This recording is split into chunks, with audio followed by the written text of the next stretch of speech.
이번에 표제가 좀 깁니다. 고라자손의 마스기를 사랑의 노래, 영적으로 소사님에 맞춘 것이라고 하는 좀 다양한 표제들, 부제들이 붙었는데요.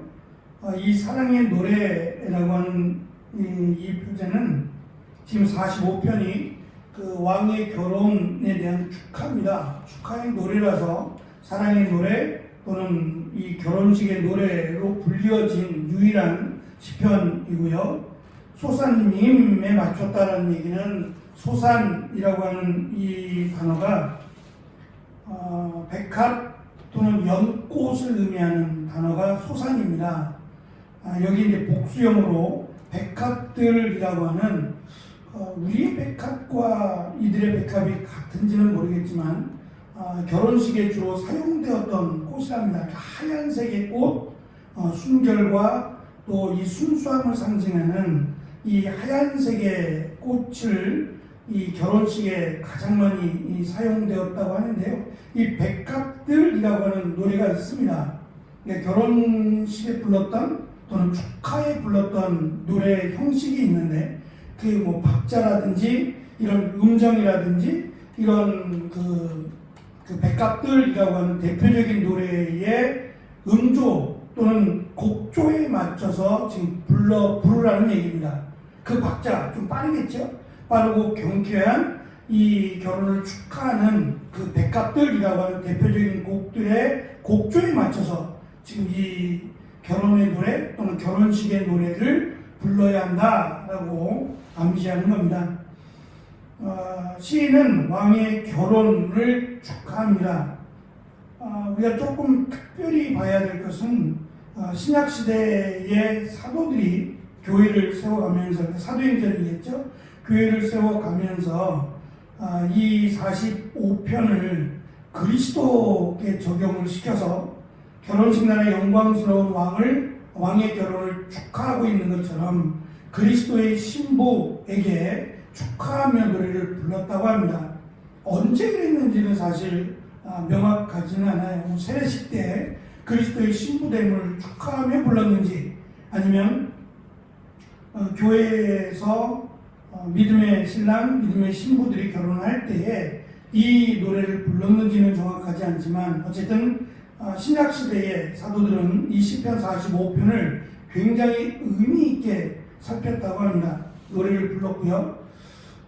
우리 한 가지 유념해야 될 것은 그러니까 구약시대도 그렇고 신약시대도 그렇고 이들에게 있어서 가장 중요한 행사가 있다면 크게 두 가지인데 하나는 결혼식입니다. 평생에 한 번 있는 일이었고 또 사람이 살아가면서 가장 기쁜 순간이 결혼식이라고 생각을 했어요. 요즘은 좀 다르죠. 요즘은 결혼했다가 쉽게 이혼도 하고 다시 결혼하고 하는 일들이 있다 보니까 자기의 인생에 있어서 가장 중요한 그리고 가장 기쁜 날이라고 하는 정의가 조금 사라진 듯 보입니다만 이때는 정말 온 가족 또 친지 식구들이 일주일 동안 이 결혼을 축하하고 또 축복해주는 정말 기쁨의 순간입니다. 신랑 얘기도 마찬가지고 신부에게도 마찬가지죠. 가장 귀하고 소중한 날로 여겨졌고요. 반대로 살아가면서 가장 슬프고 또 안타까운 날은 장례식일 겁니다. 이 결혼식과 장례식은 인생을 살아가면서 무엇보다 가장 소중하고 우선시 여겼던 그런 예식입니다. 이제 그런 기준에서 우리가 이 시를 살펴야 할 겁니다. 특별히 우리가 지금 우리가 읽은 시편에서 강조하고 있는 고백하고 있는 내용인데요. 이 시의 내용 가운데는 왕의 축하에서 왕이 지금 한 여인과의 결혼이 아니라 왕 옆에는 또 다른 아내들이 있는 것으로 기록을 하고 있어서 오해의 여지가 있는데요. 일부 다처제나 또는 첩을 두는 이러한 그 제도는 이스라엘도 지금 다윗도 그랬지만 솔로몬은 더했고요. 그게 옳으냐라고 보면 옳지 않습니다. 하나님은 그 태초에 천지를 창조하시면서 또는 인간을 만드시고 아담과 하와를 만드실 때에도 갈비뼈가 하나밖에 없는 건 아니잖아요. 만약에 하와 말고 이브 말고 또 다른 여인이 필요했다면 갈비뼈 2개를 빼도 상관없을 거예요. 갈비뼈 2개를 뺀다고 해서 그 다음에 태어나는 우리가 잘 아는 뭐 가인과 아벨, 가인도 그렇고 뭐 갈비뼈가 2개가 없이 태어나느냐? 결국 그런 건 아니잖아요. 그러니까 만약에 2명의 여인이 아내로 필요했다면 하나님이 하와 말고 또 다른 여인을 준비하셨을 거예요. 그렇지 않은 거잖아요. 한 명의 아담, 한 명의 하와를 하나님 만드신 것은 한 남자, 한 여자를 가정으로 삼으셨기 때문이죠. 아브라함도 마찬가지였고요. 그 뒤에 나타난 이스라엘의 그 조상들도 한 남자와 한 여자를, 그래서 특별히 뭐 신명기에서도 하나님은 한 가정을 이룰 때 한 남자와 한 여자를 중심으로 강조하셨어요. 다만 그 주변 국가들, 그러니까 다윗 때 마찬가지고 이스라엘 백성들이 가나안 땅으로 오면서 그 주변 국가들 또는 뭐 가나안 땅이 아닌 다른 곳에서도 그 주변 국가들은 그렇게 했어요.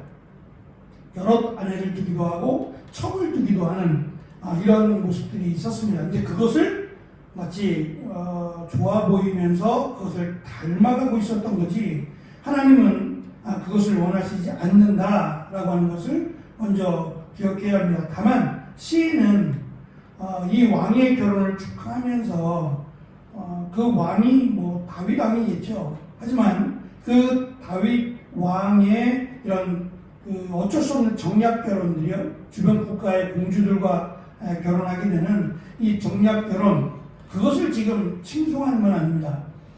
그것을 잘했다고 말하는 게 아니라 지금 뭐 다윗을 비난하거나 또는 다윗 왕의 이러한 결혼에 대해서 평가하고자 하는 게 아닙니다.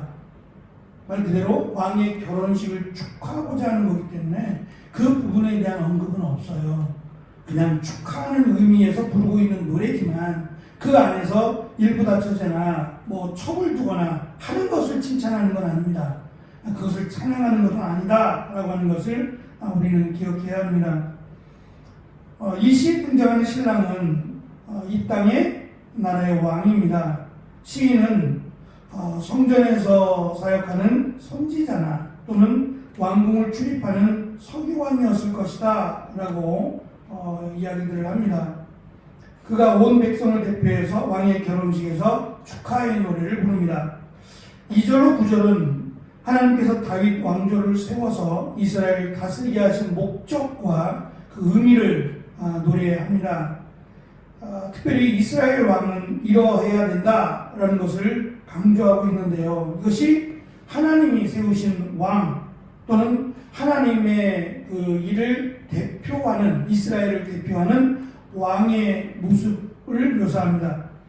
2절에서 왕이 사람들보다 아름답다라고 말하고 있는데 그 이유는 하나님께서 자신이 다스리는 백성들에게 왕으로 많은 자비와 긍휼을 베풀어야 하기 때문이에요. 그냥 정말 그 외모가 아름답고 그렇기 때문이 아니라 그가 하는 행동이 하나님이 보시기에 아름답다라고 하는 것을 지금 강조합니다. 3절에 보면 왕은 용사가 전쟁에 나가는 모습에 걸맞는 차림을 갖추라고 말합니다. 결혼식에서 칼을 차진 않는데 칼을 차고 왕의 영화와 위엄을 부각시키는 옷을 입고 심지어는 병거에 올라서 마치 전장에 나아가는 왕의 모습, 신랑의 모습이죠. 조금 어울리지 않는 듯한 이런 모습을 강조하고 있는 것은 진정한 왕이란 바로 이스라엘 백성들을 위하여 전쟁에 나아가는, 그리고 이스라엘 백성들을 전쟁으로부터 보호하는 왕의 이미지를 갖기 때문이에요. 우리가 잘 아는 것처럼 사무엘상으로 들어오게 되면 사울이 등장하잖아요. 이 사울이 왕이 되면서 사무엘 선지자는 왕이 세워지면 이스라엘 백성들에게 어떠한 어려움과 어떠한 그 불이익이 올 것을 예고합니다. 그럼에도 이스라엘 백성들은 왕이 있어야 된다, 우리에게 왕을 달라고 요청을 하게 되죠. 그때 이제 사무엘 선지자가 강조했던 이미지는 왕은 전쟁에서 맨 앞에 서야 되는 왕이에요. 이스라엘 백성들이 모르지 않죠. 그래서 키가 크고 잘생기고 라고 하는 그런 그 기준을 세운 것은 키 크다는 얘기는 전장에서 가장 눈에 띈다는 얘기예요. 그러니까 따르는 수하들은 가장 큰, 누구보다 가장 키가 커서 그 사람을 보고 따르게 되는데 그 사람이 왕이기 때문이에요. 그러니까 왕은 늘 이 전투적인 이미지 또는 이스라엘 백성들을 대표해서 전쟁에 나서는 그런 이미지를 가지고 있어요. 그것이 왕의 위엄과 왕의 권세라는 거예요. 그 권세가 시들지 않고 언제든지 왕의 결혼을 축하하는 그 모습 속에서도 왕은 전쟁하는 왕 또는 하나님이 이스라엘 백성들을 대표하는 그런 그 위엄을 가지고 있어야 된다 또는 가지고 있다라고 하는 좀 표현을 하고 있는 겁니다.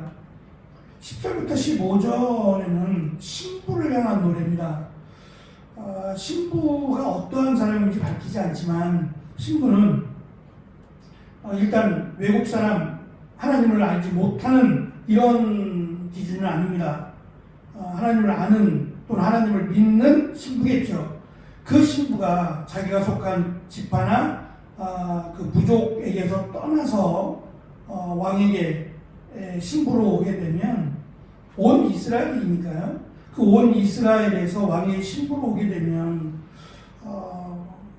예전 우리 과거도 그렇지만 이제는 왕의 사람이 되는 거예요. 그러니까 저기가 바뀌죠. 주민등록이 바뀌게 되는 거예요.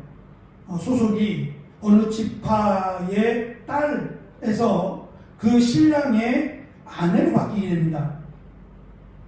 그러면 이제 굉장히 외롭게 되죠. 외롭게 되고 또 자신의 친구들이나 또 고향으로 가기는 쉽지 않게 됩니다. 그러니까 이러한 것을 배경으로 해서 신부에게 지금 하는 노래입니다. 왕과 새로 시작한 가정에 전념해야 할 것을 이야기하면서 특별히 신부는 이러한 마음과 몸가짐을 조심해야 된다라고 하는 것과 신랑은 그를 사랑할 것이다 라고 하는 것을 노래합니다. 그러면서 13절부터 보면 시인은 신부가 왕궁에서도 영화를 누릴 것이고 금으로 수놓은 옷을 입고 당당하게 왕에게 나아갈 것이며 그녀가 왕에게 나아갈 때 함께 그녀와 온 처녀들도 함께하게 될 것이다 라고 하는 위로와 또 축복을 합니다. 결국 이 이미지가 강조하는 것은 그냥 정말 눈앞에 있는 왕의 결혼일 수 있어요. 하지만 이 신랑이 하나님이거나 또는 신랑이 예수님, 신약시대로 넘어가서 예수님이라면 그 의미는 달라집니다. 그러니까 이스라엘 백성들에게 오직 신랑만이 신랑이 되어야 되잖아요.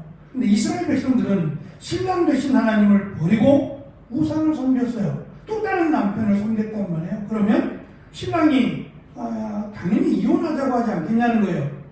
그럼 하나님이 너희를 버린 것이냐, 너희가 하나님을 버린 것이냐에 대한 기준이 세워질 수 있어요. 그러니까 이 왕의 결혼을 축하하고 축복하지만 반대로 이 결혼은 이스라엘 백성들로 볼 때는, 신부된 이스라엘 백성들로 볼 때는 얼마든지 깨어질 수 있고 얼마든지 슬픔의 노래가 될 수 있다는 여지를 남겨요.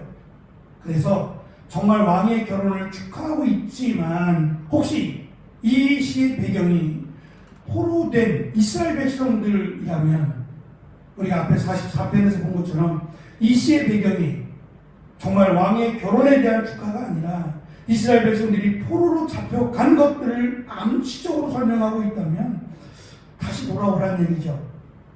신랑 되신 하나님께로 돌아오면 이 축복의 노래, 이 축하의 노래가 너의 것이 될 것이다.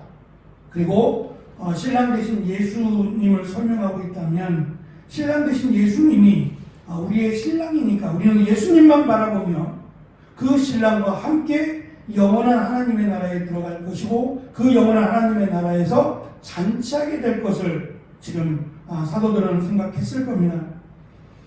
마지막 이 시의 결론은 신랑과 신부가 이룬 가정에 대한 축복입니다. 왕조는 번성할 것이며 온 세상을 다스릴 것을 노래하고 만민이 왕의 이름을 영원히 찬송할 것이다 라고 하는 축복으로 마무리됩니다. 그 축복은 결국은 신랑 신부가 되는 하나님을 신랑으로 또는 이스라엘 백성들을 신부로 봤을 때 영원히 하나님을 믿게 되는, 영원히 하나님을 믿으면 받게 될 자자손손 또는 천대까지 이르는 이 축복을 아마 암시적으로 설명할 것이고, 또 비록 우리가 신랑 되신 예수님을 우리의 신랑으로 맞이했는데 그 신랑과 어찌 보면 떨어져 있는 거잖아요.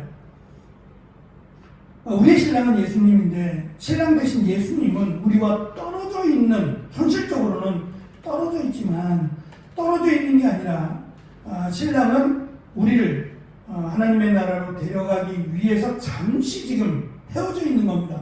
이혼이 아니고 헤어져 있는 것이고 그 신랑이 신부를 맞이하기 위해서 분명히 다시 올 것이다. 그러니까 그때까지 신부는 신랑을 맞이할 준비를 하는 거예요.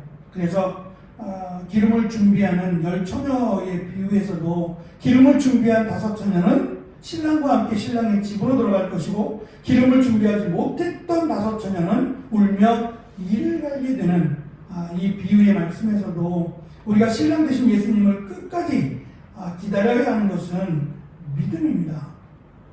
이 신랑 되신 예수님이 반드시 오신다, 그리고 우리를 하나님의 나라로 인도한다라는 것을 믿음으로 다른 것에, 세상이나 그 어떤 것에 눈을 돌리지 말고 신랑을 기다리는 마음으로 믿음으로 살아가야 될 것을 사도들은 이 시편 45편을 인용해서 강조했을 겁니다. 어쨌든 인생에 있어서 가장 기쁜 날이 이 결혼의 날입니다.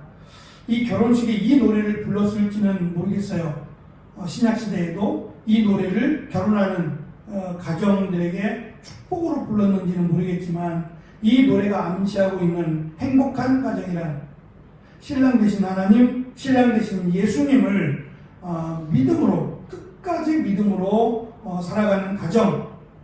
그래서 신랑이 있지요, 신부도 있지요. 하지만 진정한 신랑은 바로 하나님이시고 진정한 신랑은 예수님이시다라고 하는 것을 강조함으로 그 가정이 믿음의 가정으로 세워지기를 아마 축복했을 겁니다.